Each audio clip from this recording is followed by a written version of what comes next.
we can switch focus now to Randwick and discuss the Spring Champion Stakes day there. And Brad Gray is our form analyst to discuss all things. Brad, what can you tell us about the weather and what presents track-wise today?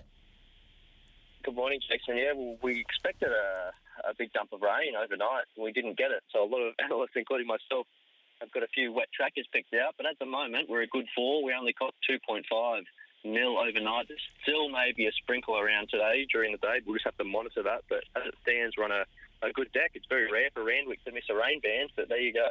We're in luck for once. Does that bode well for Shadow Hero and backers of Shadow Hero? Yeah, I think it does. He doesn't have any wet form, so you can just treat him as he did there last start. I guess that's the first race we're going to have a look at. Is the Spring Champion Stakes, being the Group 1 on the day. I think the market is starting to correct itself a little bit. Earlier in the week, Shadow Hero, at least over here, got into a short at $1.70, while Castelvecchio got out to $4.60. That's trimmed up ever so slightly. On the strength of their first up runs, there wasn't a great deal between them. That was in the Dulcify. That was the race won by Just Thinking, where he got complete control in front and scooted away to a really nice win. But as you can see here, down the outside, Castelvecchio and Shadow Hero make their runs at exactly the same time. There's not a great deal between them. Castelvecchio actually clocked a faster last 200 metres. That said, look at Shadow Hero in that last 50 metres, and he's really surging through the line and after the line. We've seen what he's done since. He came out in the gloaming and relished a really hot speed and absolutely bolted it. Castelvecchio went back in trip. You can't begrudge the owners having a crack at the Golden Rose, given he is a colt, but he was just outspent over the 1,400 metres. It was only beaten 4 lengths, and he was doing his best work late, as you'd expect. I am with Shadow Hero, but this race doesn't set up quite as well. I don't think Rhaegar can go as hard this time. No way.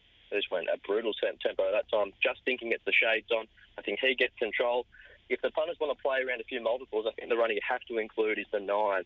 He was really brave there last up, Persan in the gloaming, made a big mid-race move and was entitled to drop out the back, but I thought it was a really encouraging run there to run 5th. So they're the ones for me. I think Shadow Hero will win the race. Castelvecchio will give him a run. If you're looking for a bit of value, you can throw the 9 Persan in. It's been a good steady stream of support for Persan at big odds. Opened on tab.co.nz at 60 to 1 when they flicked over to final field and is currently sitting at 30 to 1. So, yeah, good steady stream of money for the David Payne trained galloper. Okay, the Silver Eagle is another race that we're going to preview, where the Inevitable is $2.70 for Seekers at $4.50. Now, boy, there's seemingly been a heap of money on Scott Brunton's The Inevitable here. Yeah, I think it's rightly so. Geez, wasn't impressive there at Moonee Valley last start. That's the replay we're going to have a look at here in the Chandler McLeod. Now, this horse, there's not a lot of him.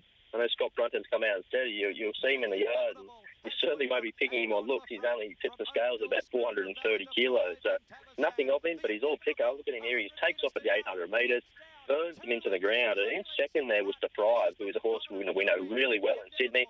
Before this, Deprived won 4 on the bounce and beat Trope. He won a listed race in New South Wales. So the form stacks up. He was brilliant that day. He draws soft today. I think he'll just tuck in behind the leaders. Natural Willer Ride. I'm really keen to get a look at this bloke. I think if he wants to measure up in the Golden Eagle 3 weeks from now, where you're going to have the likes of Arcadia Queen, your Classic Legends and your Brutals thrown into the mix, so I think he's got to make a bit of a statement here, and I think he will. I think he's a really talented horse, and on the strength of that last start victory, he's clearly the horse to beat. Pasika is the danger. She was very brave in the Shirako, covered ground, and just went down to Mizzy. Mizzy came out and franked that form in the Golden Pendant, so there's certainly nothing wrong with that. We haven't seen her for a little while. She had a little tick over trial since, but she's a really handy mare and can only improve on what she did there first up. But I'm firmly in the corner of the Inevitable here, Jason. Is he worth a spec at $15 in the all-in market for the Golden Eagle? Yep, you took the words right out of my mouth. I agree. I think he's the one that's probably slipped the net a little bit. I think the market's got it pretty well cornered at the moment with those at the top of the betting. Arcadia Queen is the favourite. But yeah, I think after today, he could very well find himself in single figures for the big one. Okay, we'll spec that at 15. How about a summary of your best on the program there at Randwick? Race 2, I'm keen on Master of Wine, nice and early. Hopefully we can build a little bit of a bank there. I think he's cherry white right now out to 2,000 metres. This race has really fallen away. A few of these ran in the Port Macquarie Cup yesterday, and I think it's his race to lose now. He should roll forward from given the setup in the race now. That's race 2. Race 2, number 12. The Inevitable goes down as the best bet of the day. We're creeping out to big odds now. I think you can get around $3. I think that's a good gamble. And one in the lucky last is Traumatised. A stack of speed in this race. he came back in really good order with a dominant win at Wyong. And I just think this sets up really nicely for him to be thundering down the middle there in the last at nearly double-figure odds. That's dramatised race 9, number 6. Outstanding. Brad Gray, Racing New South Wales form analyst on the Punters Lounge Live with his best and the inevitable. Maybe a cheeky little spec, the futures market for the Golden Eagle as well at $15, tab.co.nz. We discuss Hawera and its Rich Hill Stud Taranaki Breeders' Day there. Bevan Sweeney is hosting, and he's going to provide us with his best and preview the better part of the card after this.